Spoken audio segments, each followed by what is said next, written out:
Good morning, everyone, and welcome to the PivotBoss pre-market video for Thursday, February 13th, 2020. I am Frank Ochoa, aka PivotBoss. Here's a look at the daily time frame of the ES. You'll notice here that price continues to push up overall. We did have a little bit of a pullback in after-hours trading here in pre-market, and it wiped out the overnight lows here.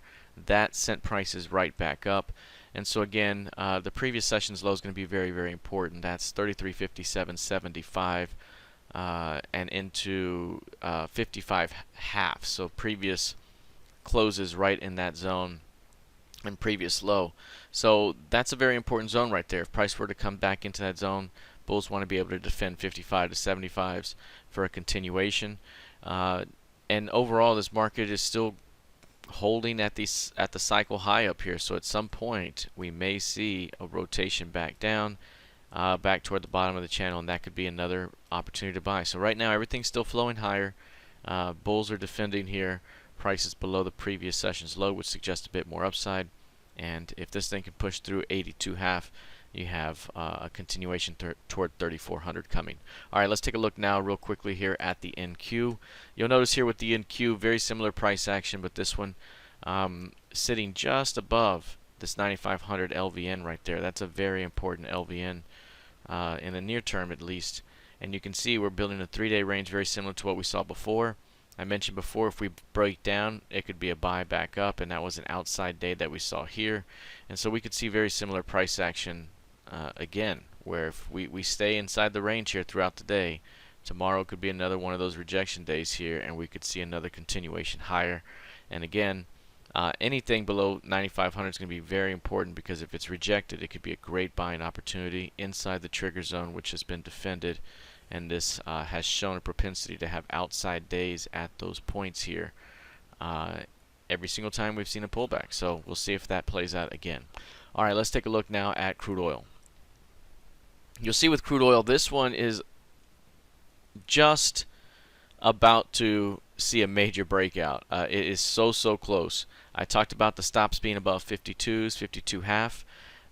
We talked about the potential for a stop run day in the previous session. We got one, and now we've come back to retest the breakout point and the midpoint and are now bouncing.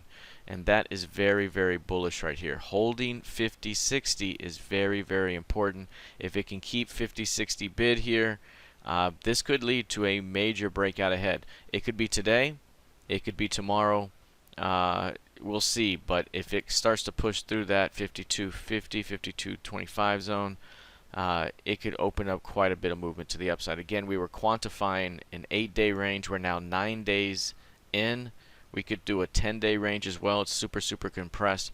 We're at least going to see somewhere between 6 and 8 handles of range expansion whenever we see this move. So again, right now we're seeing a defense off of the breakout point here, previous high, breakout point, and a defense right at that zone. So bulls want to keep 50-60 to 50-80 bid for a continuation higher today.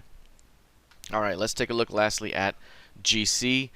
You'll see GC again range bound for the most part. I mentioned in here it could be a lot of chop, and that's what we've seen before. We've seen a lot of chop. Overall, the trend is up. At some point, whenever we do get some sort of move, it's going to happen quickly, over the course of 1 to 2, maybe 3 weeks. But right now it's building that energy, so it's not the best at this point to really engage it on a swing basis just yet. At some point it may see that that movement start to kick in here, but it's going to start to look something like this, where it's going from quiet price action to increased price action here, increased volatility. And right now we're kind of like that. Maybe if we start to see one big day up or something, it'll start to continue higher. But right now, got to be careful and cautious with a trading range market in gold. Alright, that is it for now. We'll see how this develops heading into the rest of the session. Good luck, trade well, and I'll see you in the trading room. Take care.